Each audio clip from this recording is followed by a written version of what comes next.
Muito bem, irmãos, boa noite a todos. Abra sua Bíblia em Hebreus capítulo 12. Hebreus capítulo 12, nós vamos ler os versos de 1 a 13. E baseado em Hebreus capítulo 12, dos versos de 1 a 13, nós vamos falar sobre a doutrina da perseverança. Tem uma definição que é a seguinte: perseverança é o trabalho árduo que se faz depois de já estar cansado do trabalho árduo que se fez. Essa é uma definição muito boa que eu gosto de dar sobre perseverança. Todo mundo comigo? Amém? Diz assim Hebreus capítulo 12, nós vamos ler os versos de 1 a 13. Acompanhe comigo a leitura que diz: portanto, nós também, pois que estamos rodeados de uma tão grande nuvem de testemunhas, deixemos todo o embaraço e o pecado que tão de perto nos rodeia e corramos com paciência a carreira que nos está proposta, olhando para Jesus, autor e consumador da fé, o qual, pelo gozo que lhe estava proposto, suportou a cruz, desprezando a afronta, e assentou-se à destra do trono de Deus. Considerai, pois, aquele que suportou tais contradições, os pecadores, contra si mesmo, para que não enfraqueçais, desfalecendo em vossos ânimos, ainda não resististes até ao sangue, combatendo contra o pecado. E já vos esquecestes da exortação que argumenta convosco como filhos? Filho meu, não desprezes a correção do Senhor, e não desmaies quando por ele fores repreendido. Porque o Senhor corrige o que ama, e açoita qualquer que recebe por filho. Se suportais a correção, Deus vos trata como filhos. Porque que filho há a quem o pai não corrija? Mas, se estáis sem disciplina, da qual todos são feitos participantes, sois então bastardos e não filhos. Além do que, tivemos nossos pais segundo a carne, para nos corrigirem, e nós o reverenciamos, não nos sujeitaríamos muito mais ao Pai dos Espíritos para vivermos? Porque aqueles, na verdade, por um pouco de tempo nos corrigiam como bem lhes parecia, mas este para nosso proveito, para sermos participantes da sua santidade. E, na verdade, toda a correção ao presente não parece ser de gozo, senão de tristeza, mas depois produz um fruto pacífico de justiça nos exercitados por ela. Portanto, tornai a levantar as mãos cansadas e os joelhos desconjuntados, e fazei veredas direitas para os vossos pés, para que o que manqueja não se desvie inteiramente, antes seja sarado. Vamos ter uma palavra de oração neste momento ao nosso Deus. Pai, na tua santa e bendita presença estamos, Senhor, para te louvar, para reconhecer a tua graça e a tua bênção sobre as nossas vidas, ó Pai, e para clamar ao Senhor que o teu Espírito Santo, que nos conduz em toda a verdade, possa nos instruir também nessa grande verdade, meu Deus, que é a doutrina da perseverança.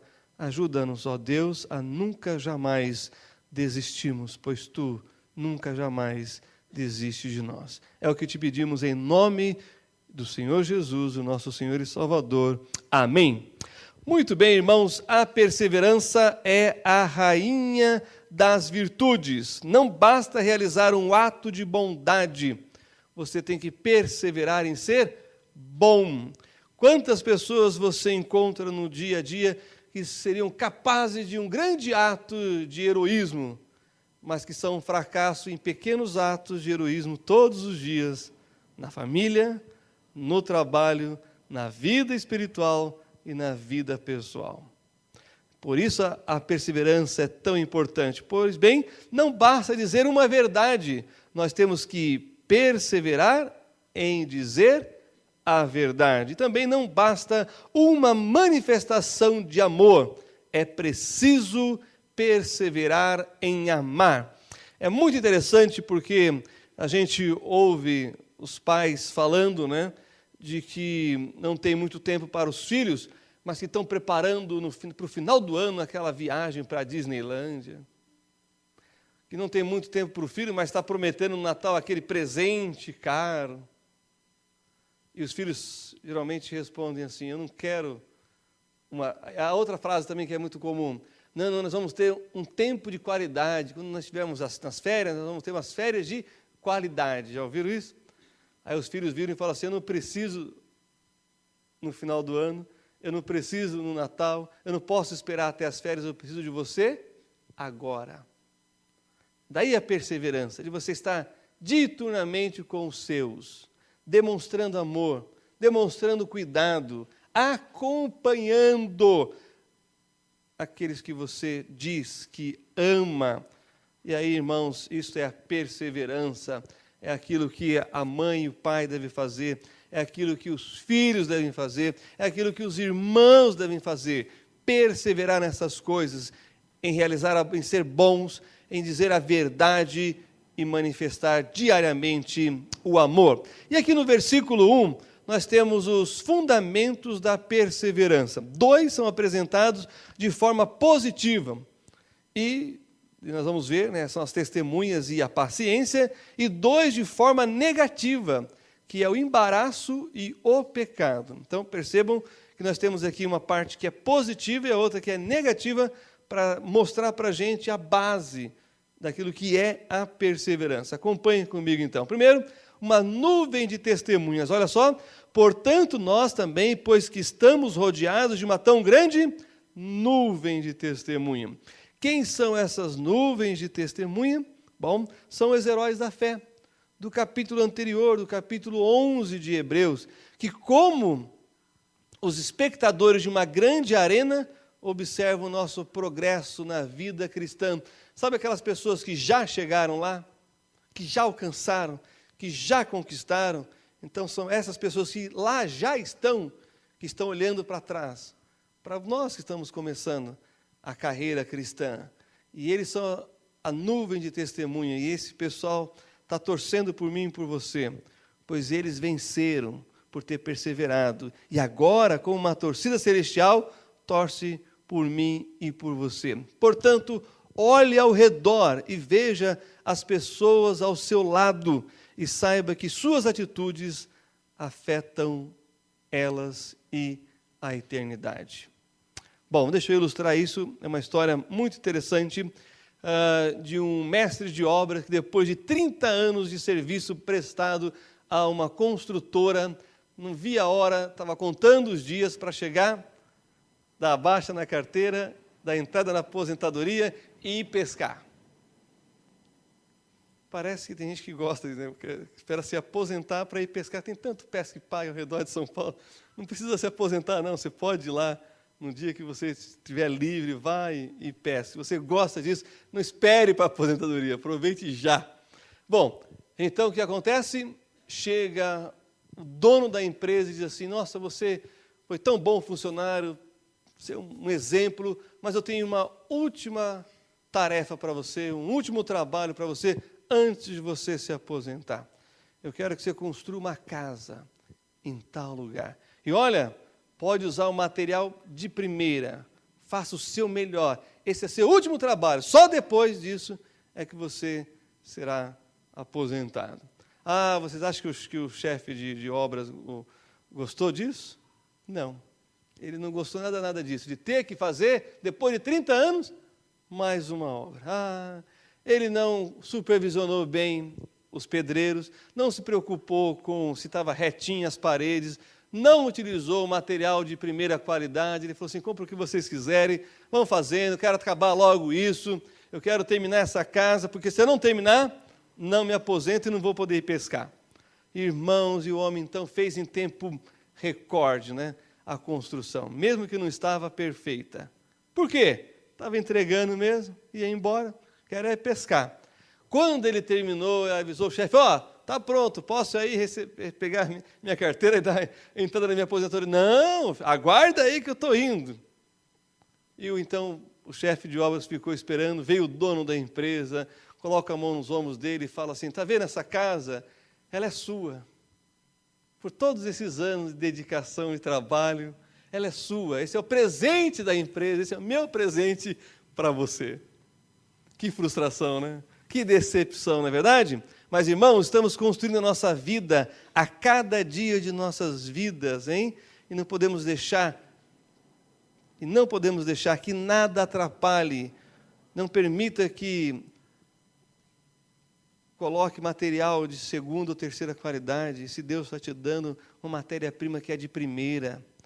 Não permita que o cansaço ou tudo aquilo que pode atrapalhar a nossa caminhada nos impeça de fazer o melhor, porque não estamos fazendo para homens, estamos fazendo para Deus. E o que fazemos aqui reflete na eternidade. Portanto, seja um bom testemunho de Deus na terra.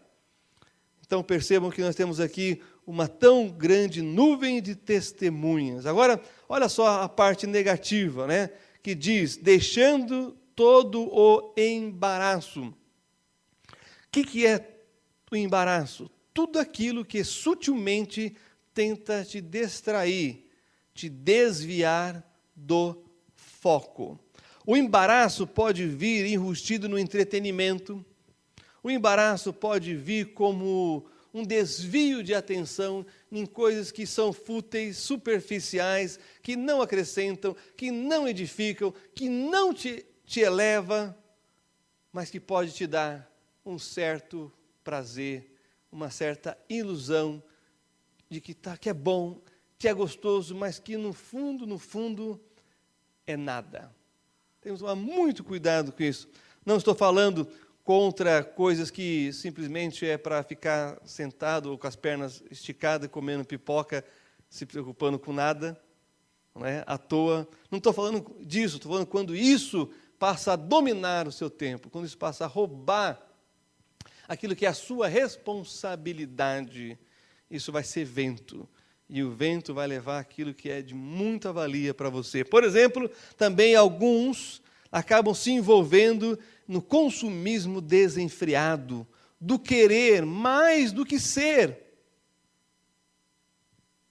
É impressionante, irmãos. Eu pude testemunhar durante alguns anos, morando numa casa alugada, na frente de uma escola. E olha, você morando na frente de escola é um negócio. Quando eu pensei que estava terminado isso na minha vida, nós fomos comprar um apartamento no condomínio que tem uma escola na frente. Então, não dá para fugir disso. Mas eu percebi algumas coisas. De manhã, bem cedo, né, na hora de levar os meninos para a escola, eu levava o Nicolas, depois o Gabriel e o Nicolas para a escola, e eu via uns carrões, irmãos, que paravam na escola, e era uma escola pública. E eu falei, puxa vida, eu gostaria de ter um carro assim. Mas tinha como. Por quê? Porque eu estava levando meus 2 filhos numa escola particular. Então, embora com desconto de pastor, embora com bolsa, eram escolas particulares, né, que meus filhos, graças a Deus, estudaram. Então, eu nunca pude ter um carrão daqueles. E nem vou poder ter ainda. Não sei nem quando vou ter. Nem também estou preocupado nisso. O carro que Deus sempre me deu, sempre funcionou, sempre serviu.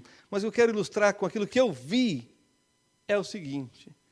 Enquanto aqueles pais escolheram ter os carrões, eu escolhi dar educação. Entende a diferença de ter e ser?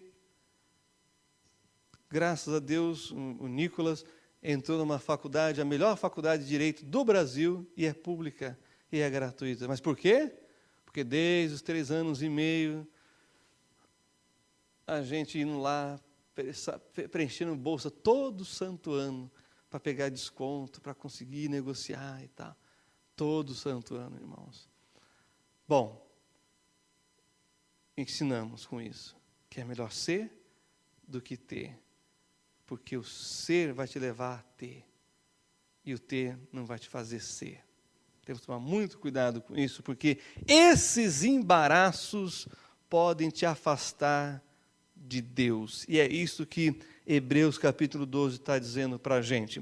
Não só as testemunhas ali torcendo por nós e o nosso testemunho em relação aos outros, mas o embaraço e a última frase que diz assim, e o pecado que tão de perto nos rodeia. Daqui a pouco vamos para a segunda parte positiva para terminar na parte positiva.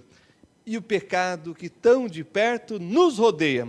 Então, o que pode te impedir de estar perseverante, de perseverantemente agir e viver uma vida cristã que glorifica a Deus e que te traz realização pessoal, espiritual e profissional?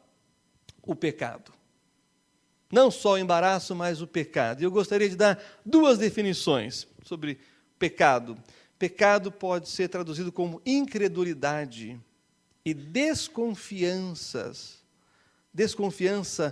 básicas com Deus, além de rejeição dele, afastando do centro da realidade, desobediência deliberada do indivíduo para com a vontade divina.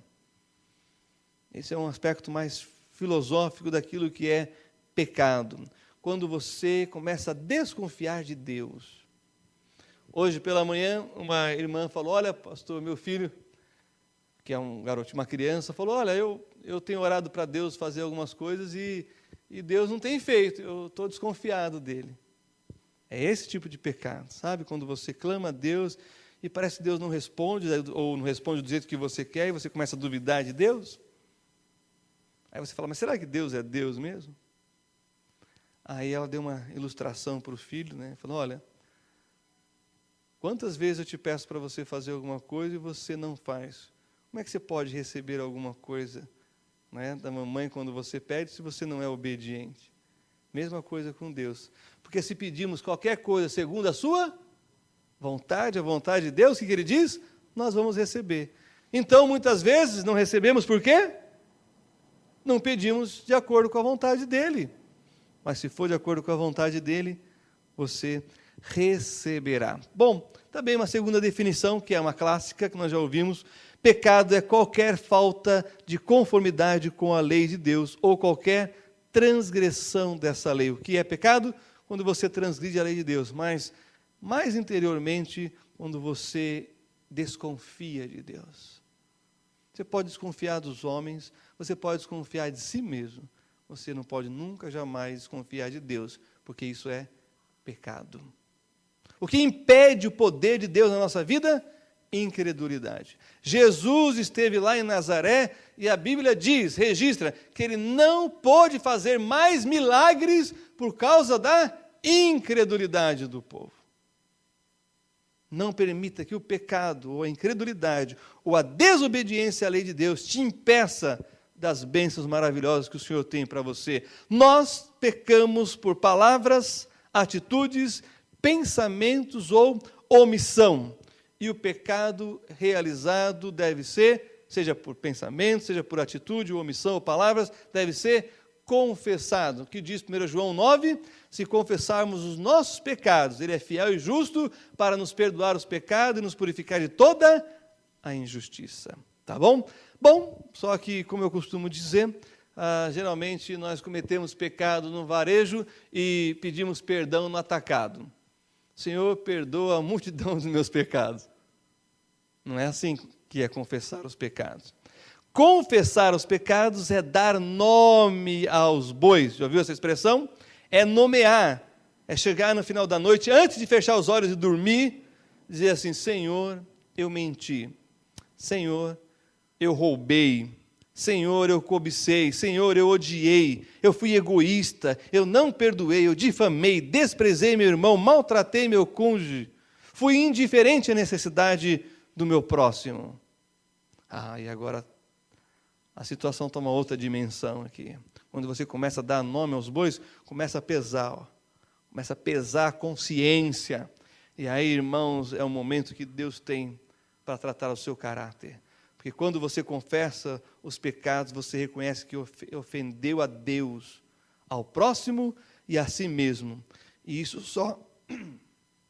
só passa quando é resolvido através da confissão dos pecados. Por quê? Porque o pecado dá oportunidade a Satanás agir na sua vida. É a brecha que o diabo tem para te destruir. Bom, também você sabe que, além de confessar, você tem que deixar o pecado. Vá comigo para Provérbios 28, 13. e anote esse texto, porque ele é importante, grife aí na sua Bíblia e decore, porque ele é fundamental. 1 João 9 é um texto bem conhecido, mas agora eu quero mostrar um outro texto, que é para aqueles que ainda não conhecem, para você que já conhece, para você lembrar da importância e aplicá-lo na sua vida. Olha só, Provérbios capítulo 28, verso 13, diz: o que encobre as suas transgressões, ou seja, os seus pecados, nunca prosperará.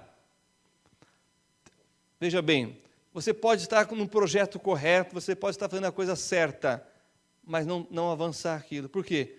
Porque tem pecado não confessado, e o pecado não confessado te impede de receber as bênçãos de Deus, impede a chancela divina para aquilo que é bom, inclusive. Tem gente que se queixa, mas eu não sei o que eu fiz, eu não sei o que está acontecendo. Examine-se, pois, o homem a si mesmo. É o que a Bíblia diz. Não é só para a vida espiritual, isso é para a vida profissional. Sabe por que José chegou aonde chegou? Porque ele cuidou muito bem da vida espiritual dele. Porque se ele não tivesse cuidado da vida espiritual dele, ele não seria o segundo homem mais poderoso da face da terra. E olha só o que diz a segunda parte do versículo: mas o que as confessa e deixa, alcançará misericórdia. Confessar e deixar. Diz respeito ao abandono, abandonar, não praticar mais. E está sempre se comprometendo a deixar e a abandonar. Mesmo aqueles pecados que são chamados de pecados de estimação. Até esses. Nós temos que perseverar para vencê-los.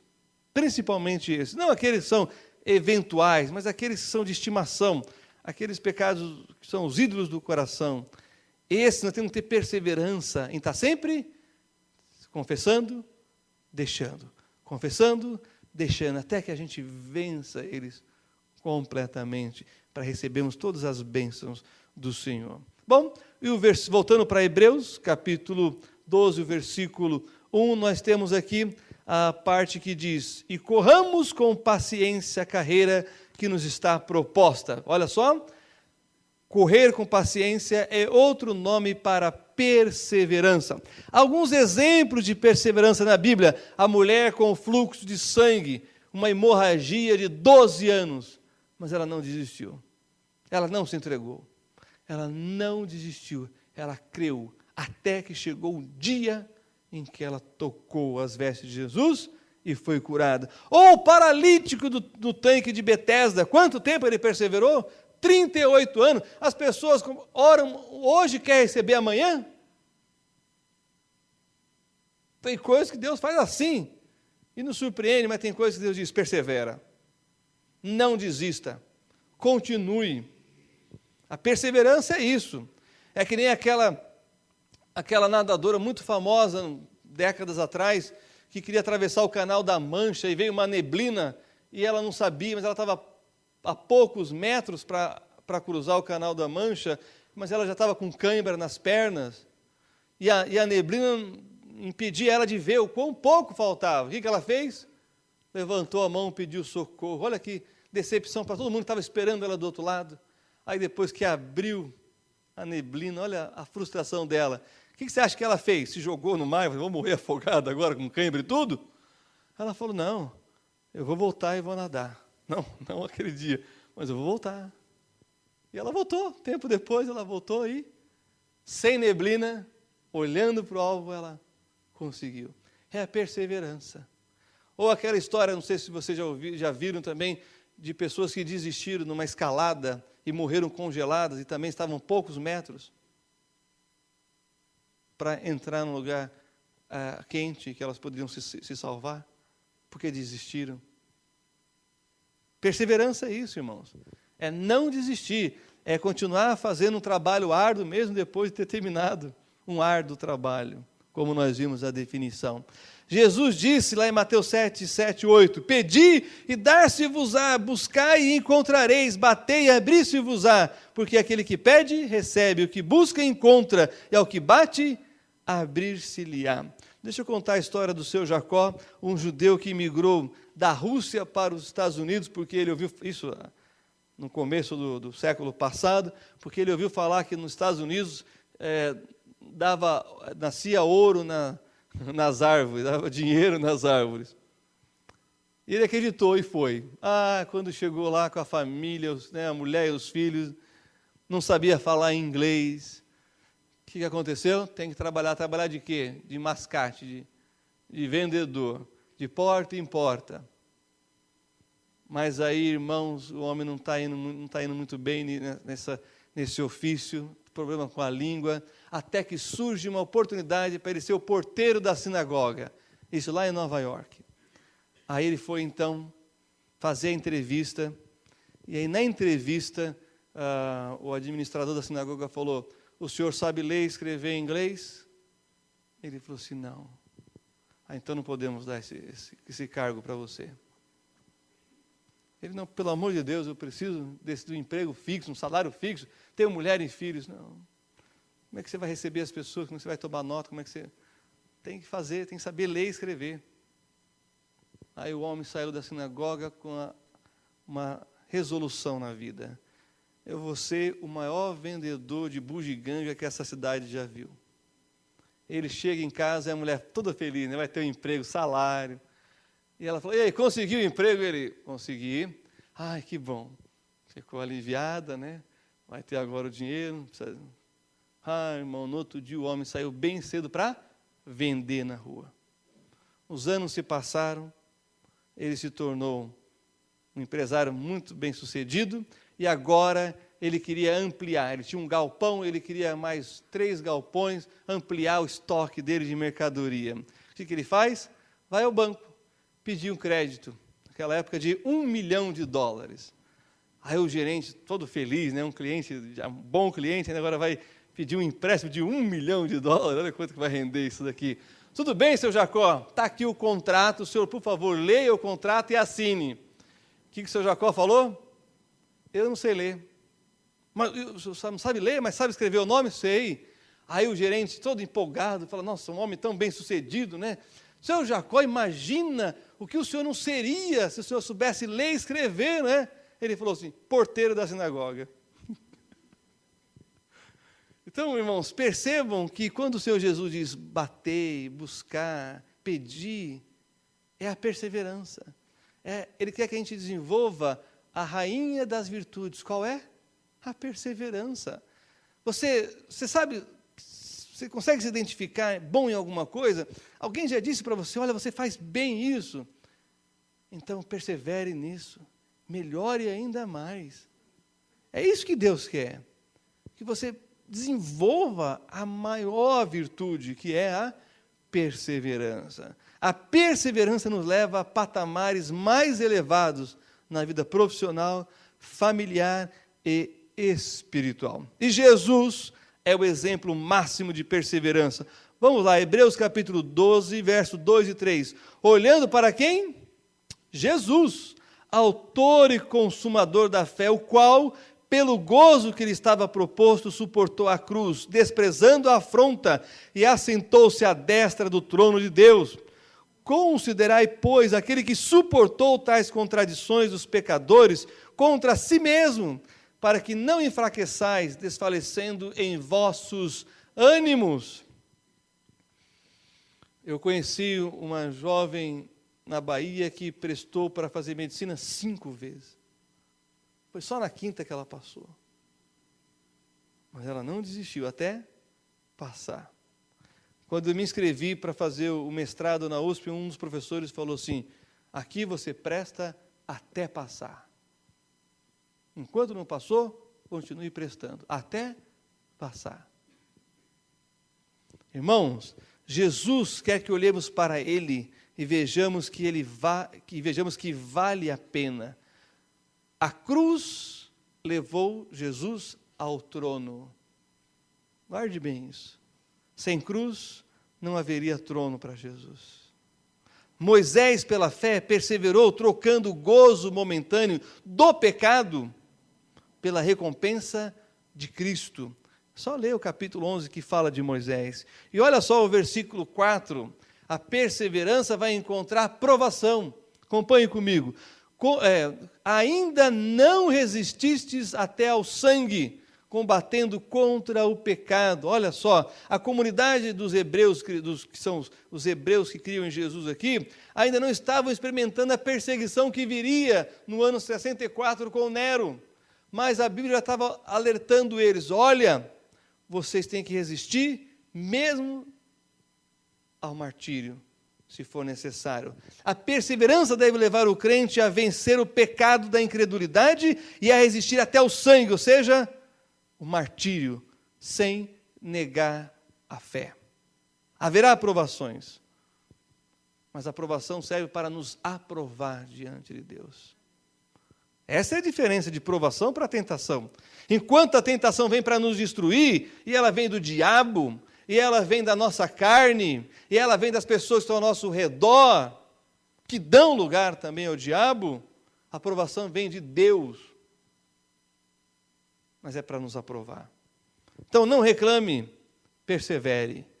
Não reclame, continue crendo, porque você não está sendo provado até o sangue.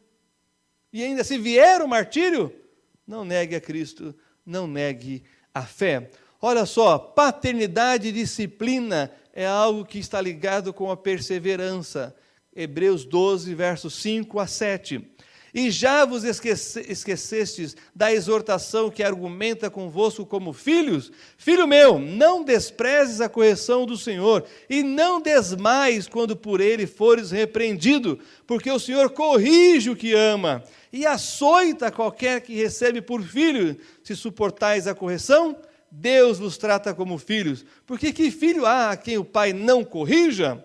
Olha que interessante isso aqui. A relação entre Deus e os salvos é uma relação de paternidade, onde a disciplina tem a sua parte. Muitas vezes não entendemos porque somos corrigidos. Você sabe aquela história dos pais quando vão corrigir os filhos, né? Você pode não saber porque está batendo, mas ele sabe porque está apanhando. Sempre tem alguma coisa que a gente tem que aprender, irmãos. Sempre tem alguma coisa que você tem que ser corrigido na vida. E isso vem pelos pais, vem pelas pessoas de fora, vem pelo chefe, vem pelo subalterno, vem pelo colega, vem por alguém. Não tenha dúvida, aquilo que precisa ser corrigido será através dos meios que Deus quiser usar. Mesmo assim, precisamos aceitá-lo, pois faz parte da nossa educação em amor. Tem uma frase que eu gosto muito que é a seguinte: amor sem disciplina é puro sentimentalismo. Disciplina sem amor é pura tirania. Já falei isso daqui e vou repetir. Para aqueles que já sabem, vão relembrar. Aqueles que ainda não ouviram, vão aprender. Quando minha mãe me batia, ela dizia assim: dói mais em mim do que em você. Eu já falei, nunca acreditei nisso. Sabe, dói, quando os pais estão batendo e falam assim: dói mais em mim do que em você. Mas o chinelo está na mão deles. Não é verdade? Até o dia, irmãos, que eu tive que corrigir o Nicolas com 2 anos de idade. Meu Deus do céu. Como doeu no meu coração ter que corrigir meu filho. Como doeu, irmãos, ter que bater no meu próprio filho. Aí eu entendi que era verdade aquilo que minha mãe tinha dito. Mas era necessário. E aí, a gente ainda fala assim: eu estou fazendo isso porque eu te amo. Não é? Estou fazendo isso porque eu te amo. Agora eu sei que é verdade. Precisei ser pai. Precisei corrigir meus filhos para entender o que a Bíblia já está dizendo como verdade absoluta para mim e para você. Que quando Deus nos corrige é porque Ele nos ama. E olha, irmãos, a falta de correção revela algumas coisas. Olha só o versículo 8. Mas, se estáis sem disciplina, da qual todos são feitos participantes, sois então bastardos e não filhos. Isso aqui é muito duro, mas eu entendi logo isso. Nós não corrigimos os filhos dos outros, corrigimos os nossos. Por que nós não corrigimos os filhos dos outros? Porque não são nossos. Dá vontade, mas não fazemos. A gente passa a vontade, porque não são nossos. Mas os nossos, nós corrigimos. Por quê? porque amamos, porque se não amamos, não corrigimos. É interessante notar que a Bíblia diz que a falta de disciplina é igual à falta de amor. Quando você deixa seu filho entregue a si mesmo e o não corrige, além dele te envergonhar, como diz Provérbios 29:15, ele saberá que você é tão egoísta ao ponto de não ter afeto por ele. Ele vai te envergonhar. Filho que não é corrigido pelos pais, envergonha os pais. Mas olha que impressionante. Ele vai entender de forma consciente ou inconsciente que você é egoísta. Porque o egoísta só pensa em si mesmo. O egoísta não compartilha. O egoísta não divide. O egoísta não estende as mãos. O egoísta não ensina. O egoísta quer só para si. E vê nos outros ameaça, inclusive nos filhos. Mas o pai que entende e que está perseverando na educação, porque sabe que é o processo natural para nós entregarmos para a sociedade filhos que vão glorificar a Deus, que vão ser uma bênção para a sociedade e que vão constituir famílias. É necessário perseverar na educação. Isso dá trabalho, é horas, não é gostoso, não é prazeroso cuidar de filho, não é prazeroso dialogar com o filho, não é prazeroso corrigir os filhos, não é prazeroso nem bater nos filhos.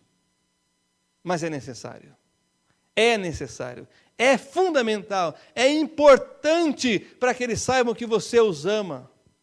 Meu pai se importa comigo, ele gasta tempo comigo, mesmo que seja para me corrigir, mesmo que seja para pegar na minha mão e ensinar a escrever essa bendita letra correta no caderno de caligrafia. Ou nenhum pai aqui fez isso. Um pai que nunca pegou na mão do filho para escrever alguma coisa no caderno, meu Deus do céu. É complicado isso aí. Ainda mais agora, está tudo sendo terceirizado. O Nicolas, com 6 meses, a minha esposa estava dando uma aula no Colégio Batista, lá no Valo Velho, Nicolas, 6 meses. Ela olhou Nicolas, escola, profissão, Nicolas, escola, profissão, 6 meses. O que ela fez? Nicolas. Vai voltar agora, há poucos anos, é que ela voltou para a profissão dela. Porque ela escolheu, vou ficar com meus filhos. Agora esses meninos fazem tudo sozinhos, são totalmente independentes. O Gabriel, com 11 anos, ia para o centro da cidade estudar música, irmãos. Deixava no metrô. Ele ia e voltava para casa. 3 vezes por semana. No sábado saía de manhã e saía de lá 3:30 da tarde. Então agora a minha esposa tem a carreira dela todinha pela frente. Mas em determinado momento ela teve que escolher. E ela pôde escolher. Tem gente que não pode escolher. Mas nós abrimos mão. Ah, como abrimos mão. Mas hoje, um filho com 18 anos, a gente olha para trás e dá graças a Deus. O que temos é o suficiente, é o que nós precisamos. E fazemos isso, e fizemos isso por convicção e para a glória de Deus. Mas nem todos têm essa oportunidade. Nem todos têm essa possibilidade. E o que fazer? Disciplinar, corrigir. E estar presente na hora que você estiver. Não esperar para ter um tempo de qualidade nas férias, para levar para a Disneylândia. Você acha que filho precisa de pai na Disneylândia, irmãos? Pai não serve para nada na Disneylândia. Está tudo lá, tudo pronto. Aliás, os pais nem vão mesmo, né? Tem grupo que leva. Que falta faz um pai na Disneylândia? O pai faz falta quando tem bullying na escola. Pai faz falta quando tem alguma coisa que está incomodando o coração do filho. E aí, pai, tem que passar a noite, tem que deitar junto e tem que fazer a sua parte. Muito bem, versos 9 e 10 fala da razão da disciplina, que diz assim: além do que tivemos nossos pais segundo a carne, para nos corrigirem, e nós o reverenciamos, não nos sujeitaremos muito mais ao Pai dos Espíritos para vivermos? Porque aqueles que, na verdade, por um pouco de tempo nos corrigiam como bem lhes parecia, mas este, para nosso proveito, para sermos participantes da sua santidade. Ou seja, se os pais faziam o que faziam para o nosso bem, imagina o Pai Celestial. Aqui fala da didática divina, que tem como propósito nos tornar participantes da sua santidade. através de experimentarmos durezas que existem e são reais e que todos vão passar. Mas nós estamos preparando uma geração que não consegue enfrentar a dificuldade, e a luta, e o problema, e a dor e o sofrimento. Mas isso sempre foi inerente ao ser humano, desde a queda de Adão e Eva. Ou seja, não ensinamos nossos filhos a serem resilientes, não ensinamos nossos filhos a perderem, não ensinamos nossos filhos a terem dor, porque tem remédio para tudo, tem remédio para dormir, tem remédio para acordar, tem remédio para isso, tem remédio para aquilo. Mas são artificiais e vão cobrar mais cedo ou mais tarde. Portanto, irmãos, a razão da disciplina é o seguinte: Ele quer que experimentemos aqui e agora as benesses, os benefícios de uma vida obediente e perseverante a Deus, apesar de todo o sofrimento, de toda a luta e de todos os problemas que existirão. Bem-aventurados limpos de coração, porque eles verão a Deus. Passarmos por uma situação como o Brasil está passando e não temos ódio no nosso coração, porque fomos ensinados que Deus é amor e que devemos viver o amor de Deus. E aí os versos 11 e 13, a perseverança e seus efeitos. 11 a 13 diz assim: e na verdade toda a correção ao presente não parece ser de gozo, e não é mesmo, senão de quê? De tristeza, mas depois produz um fruto pacífico de justiça nos exercitados por ela. Portanto, tornai a levantar as mãos cansadas. Olha a perseverança aí. É quando você está cansado, ainda você tem que andar uma milha a mais. E os joelhos desconjuntados, e fazei veredas direitas para os vossos pés, para que o que manqueja não se desvie inteiramente, antes seja sarado. A perseverança dá sentido à disciplina. Por que o Senhor permite essas coisas? Para nos fortalecer na fé. Por que o Senhor permite essas coisas? Para fortalecer os cansados, para levantar os caídos. Um crente perseverante reconhece suas limitações e falhas, mas um crente perseverante em Deus nunca se entrega. É que esse texto está dizendo para a gente, irmãos, é precioso demais. Cada palavra, cada frase tem um propósito e tem uma razão para manter a gente firme, olhando para Jesus, perseverando em fazer o que é o certo, mesmo quando todo mundo está dizendo, vamos fazer o errado, porque está muito difícil aqui. E assim eu concluo citando um dos discursos de Winston Churchill, o herói da Segunda Guerra Mundial, da Grã-Bretanha. Ele sempre foi convidado para falar em muitas universidades na Inglaterra, no Reino Unido, né, para os formandos.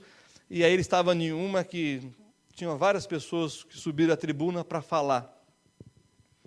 E ele seria o último. E aí depois que todo mundo falou tudo que podia ser dito, ele levanta, dada a palavra para ele, ele levanta, ele olha para os formandos e diz assim: nunca, nunca, nunca desista. Aí ele terminou e sentou.